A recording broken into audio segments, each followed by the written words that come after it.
अस्सलाम वालेकुम, मैं हूँ अफशीन आसिम और आप देख रहे हैं लुत्फ़ा फूड रेसिपीज़। आज मैं आप लोगों के साथ बहुत ही मज़ेदार और बहुत ही ज़बरदस्त दम के गोश्त की रेसिपी लेकर आई हूँ।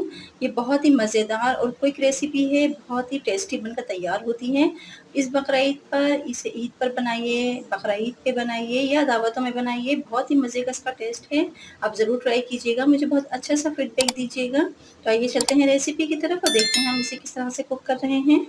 यहाँ मैंने ले लिया है गोश्त आधा किलो। ये मैंने हड्डी वाला गोश्त लिया है, इसमें मैंने हड्डी डलवाई है, नली वाली हड्डी इसके अंदर डलवाई है गोश्त के साथ। सबसे पहले हम गोश्त को मैरिनेट करेंगे। इसमें मैं डाल रही हूँ 2 टेबल स्पून लहसुन अदरक पिसा हुआ, 1 टीस्पून नमक, हाफ टेबल स्पून पिसी हुई लाल मिर्च, 1 टेबल स्पून कश्मीरी लाल मिर्च, हाफ टी स्पून हल्दी, 1 टेबल स्पून पिसा हुआ धनिया, 1 टेबल स्पून पिसा हुआ ज़ीरा, ये भुना हुआ और पिसा हुआ है।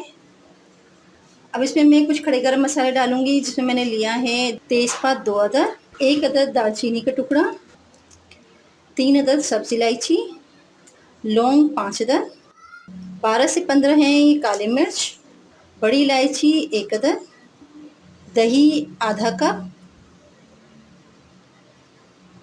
बारीक कटी हुई प्याज 4 अदद। ये सब डाल के मसाले हम अच्छी तरह से गोश्त को मिक्स करेंगे।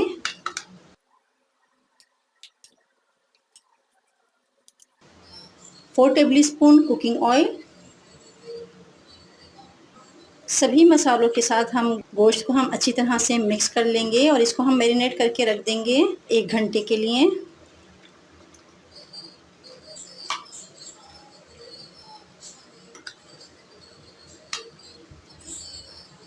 हड्डी वाले गोश्त से गोश्त में बहुत ही मज़े का जायका आता है। अगर गोश्त रूखा हो तो इतना जायका नहीं आता, जितने हड्डी के साथ इसके अंदर फ्लेवर और भी बढ़ जाता है। ये देखिए मैंने इसको अच्छी तरह से मैरिनेट कर दिया है। अब मैं इसको ढक कर रख दूँगी 1 घंटे के लिए। बिस्मिल्लाहिर्रहमानिर्रहीम। यहाँ मैंने प्रेशर कुकर रख दिया है गैस पे, मीडियम फ्लेम पे। अब इसमें मैं डाल रही हूँ ये मैरिनेट किया हुआ बीफ।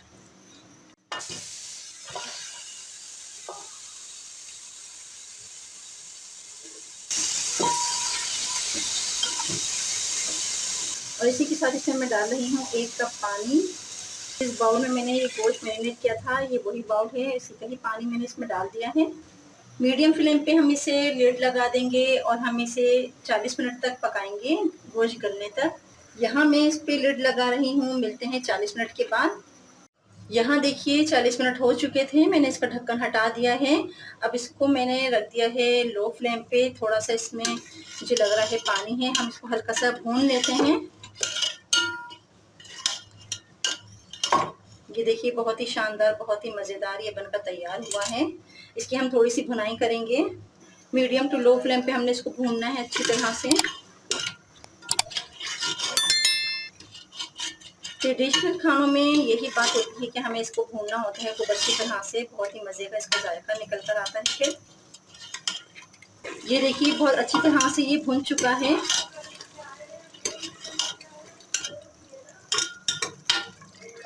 बिल्कुल भी आपको इसमें से प्याज नहीं नज़र आएगी, बहुत ही अच्छी तरह से इसके अंदर घुल चुकी है प्याज। इसकी मैंने बिल्कुल लो आंच कर दी है। अब मैं इसमें डाल रही हूँ हाफ टी स्पून गरम मसाला, चंद पत्ते हरे धनिये के, ये मैंने इसमें डाल दिया है। अच्छी तरह से हम इसको मिक्स करेंगे। सिर्फ 5 मिनट के लिए मैं इसको दम पर रख रही हूँ, बिल्कुल लो आंच पे मैंने इसको रख दिया है दम पे। ये देखिए इसकी शानदार लुक, बहुत ही मज़ेदार ये बनकर तैयार हुआ है। आप इसको देख सकते हैं, इसकी ग्रेवी भी बहुत शानदार बनी है और गोश्त बहुत अच्छी तरह से गल चुका है इसमें। बहुत ही मज़ेदार दम का गोश्त बनकर तैयार हुआ है। ये बहुत ही लज़ीज़ और ज़ायक़े से भरपूर बना है। आप ज़रूर ट्राई कीजिएगा, मुझे बहुत अच्छा सा फीडबैक दीजिएगा। आप इस रेसिपी को कीमे में भी बना सकते हैं। यूँ तो आपने दम का कीमा खाया ही होगा, लेकिन आज आप ट्राई कीजिएगा। इस ईद पर दम का गोश्त बहुत ही मज़ेदार ये बना है। अगर आप मेरे चैनल पर नए हैं तो चैनल को सब्सक्राइब कीजिए, बेल आइकन को क्लिक कीजिए ताकि नए आने वाली वीडियो सबसे पहले आप तक पहुँच सकें। अपना और अपने प्यारों का बहुत ख्याल रखिए, खुश रहिए और खुशियाँ बाँटिए। मिलते हैं अगली वीडियो तक के लिए। अल्लाह हाफ़िज़।